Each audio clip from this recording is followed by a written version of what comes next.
নমস্কার, শুভ সন্ধ্যা সকলকে জানাই। আজ আমরা উত্তরপাড়া অমরেন্দ্র বিদ্যাপীঠের দশম শ্রেণীর ছাত্রগণ আপনাদের সামনে আজকে যে উপস্থাপনাটি তুলে ধরতে চলেছি তা হলো ব্রেন টিউমার। ব্রেন সম্পর্কে প্রাথমিক ধারণা সকলেরই আছে। আজকের মূল বিষয়বস্তু টিউমার কি, আসুন জেনে নেওয়া যাক। টিউমার হলো ব্রেনের মধ্যেকার কোষগুলির একটি জটিল অস্বাভাবিক বৃদ্ধি, যার ফলে ব্রেনের সেই অংশটি ফুলে যায়। এবার আপনাদের হয়তো মনে হচ্ছে যে ব্রেন টিউমার হলেই মানুষের মৃত্যু হবে বা এটি কোনো ভয়ের জিনিস, কিন্তু বর্তমানে বিভিন্ন চিকিৎসা বেরিয়েছে যার মাধ্যমে রোগী পুনর্জীবন লাভ করতে পারে। এবং এও জেনে রাখবেন যে বর্তমানে প্রতি 1 লক্ষ মানুষের মধ্যে 5 থেকে 7 জনের টিউমার দেখা যায়। এবার সাধারণভাবে প্রশ্ন আসে, ব্রেন টিউমার ব্রেনের কোন কোন অংশে দেখা যায়? জেনে রাখবেন ব্রেন টিউমার ব্রেনের অগ্র মস্তিষ্ক, পশ্চাৎ মস্তিষ্ক, পিটুইটারি এবং পাইনাল গ্রন্থিতে দেখা যায়। আপনারা এতক্ষণ ধরে ব্রেন টিউমার সম্পর্কে দেখলেন। এবার ব্রেনের বিভিন্ন অংশ সম্পর্কে আমরা জেনে নেব।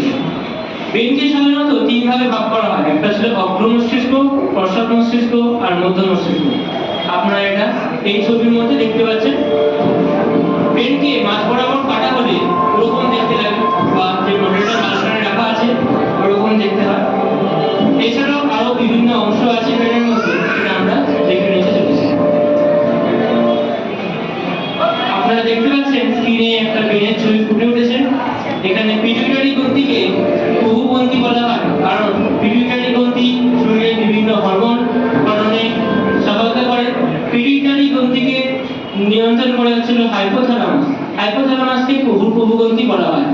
এছাড়াও সেরিব্রাল কর্টেক্স বলে এক ধরনের অংশ থাকে, যেটা ব্রেনের বেশি অংশ জুড়ে অবস্থান করে।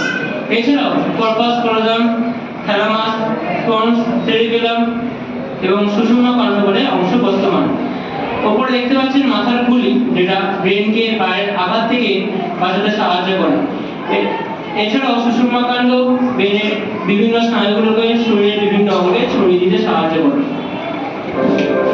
আপনারা এতক্ষণ ধরে শুনলেন ব্রেন টিউমার কি আর ব্রেনের কিছু অংশ সম্পর্কে।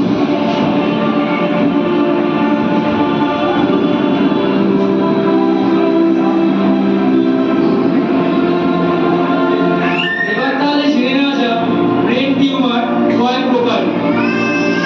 ব্রেন টিউমার সাধারণত 2 প্রকার, বিনাইন টিউমার আর ম্যালিগন্যান্ট টিউমার।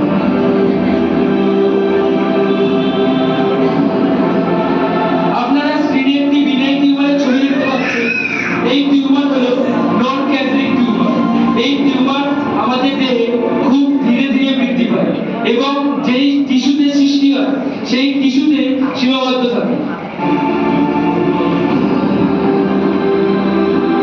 এখন আপনারা একটি ম্যালিগন্যান্ট টিউমারের ছবি দেখতে পাচ্ছেন। এই টিউমার হলো ক্যান্সারিক টিউমার। এই টিউমার আমাদের দেহে খুব দ্রুত বৃদ্ধি পায় এবং যেই টিস্যুতে সৃষ্টি হয় সেই টিস্যু থেকে অন্য টিস্যুতে ছড়িয়ে পড়ে। তাহলে আপনাদের অনেকের মাথাতে এই প্রশ্নটা আসবে যে এই যে টিউমারটি এক টিস্যু থেকে অন্য টিস্যুতে ছড়িয়ে পড়ছে, এটি কিসের মাধ্যমে ছড়িয়ে পড়ছে? এটি লিম্ফ বা রক্ত লসিকার মাধ্যমে এক টিস্যু থেকে অন্য টিস্যুতে ছড়িয়ে পড়ছে।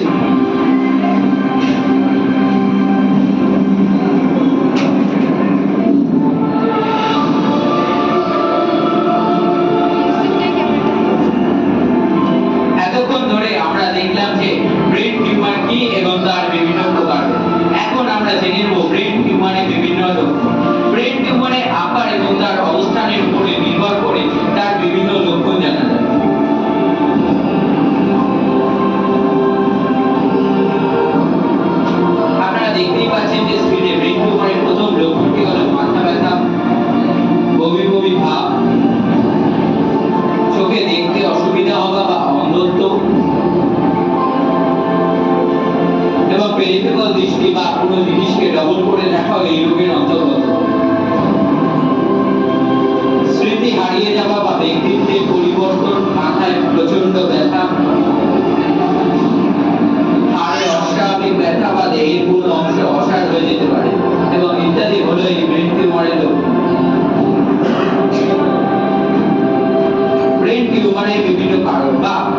দেহে কিভাবে ব্রেন টিউমার হয়।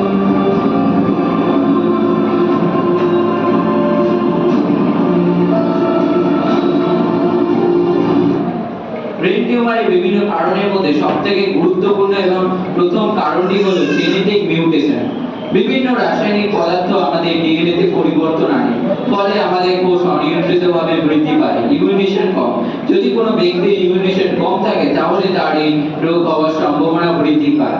বংশগতি, পরিবারের কোনো এক ব্যক্তি যদি এই রোগ হয় তাহলে তার ডিএনএ এবং রক্তের মাধ্যমে এই রোগ বাকি সদস্যদের মধ্যে ছড়িয়ে পড়তে পারে।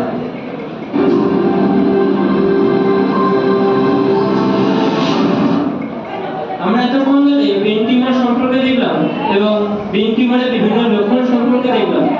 এবার একটা প্রশ্ন উঠেই আসে যে ব্রেন টিউমারের অবস্থানটা আমরা কি করে খুঁজে বের করব। ব্রেন টিউমারের অবস্থান খুঁজে বের করার জন্য কয়েকটা পরীক্ষা করতে হয়, সেই পরীক্ষাগুলো আমরা দেখে নিচ্ছি।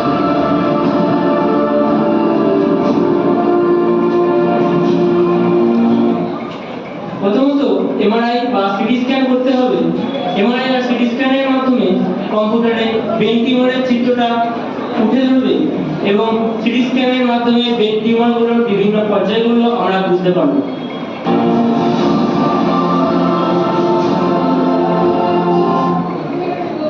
আপনারা দেখতে পাচ্ছেন একটা যন্ত্রের ছবি দেওয়া আছে, এটার মাধ্যমে সিটি স্ক্যান করা হয়।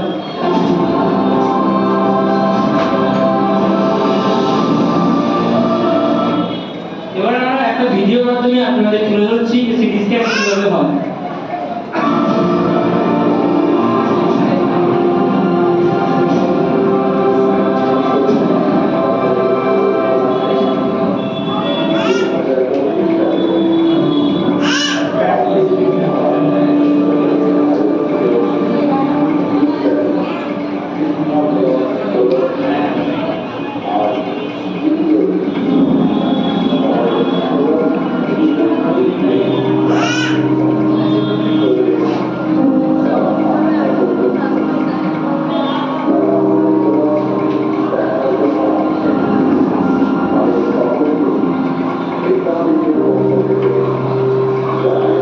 সিটি স্ক্যান করার জন্য রোগীকে এক ধরনের হেলমেট পরানো হয় এবং হেলমেটের মাধ্যমে এক ধরনের রে বা রশ্মি ব্রেনের মধ্যে পাঠানো হয়, যেটা ব্রেন টিউমারের অবস্থানটা বুঝে নিতে সাহায্য করে।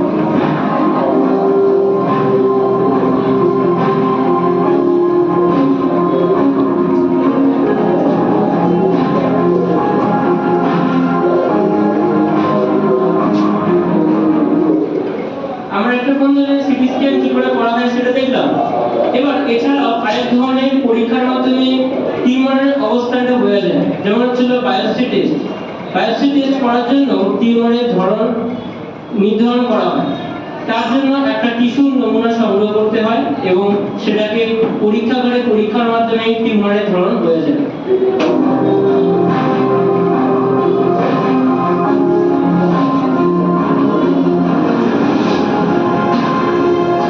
আপনারা তো আগেই শুনেছেন যে টিউমার দুই প্রকার, একটি হচ্ছে মেলিগন্যান্ট টিউমার আর একটি হচ্ছে বিনাইন টিউমার।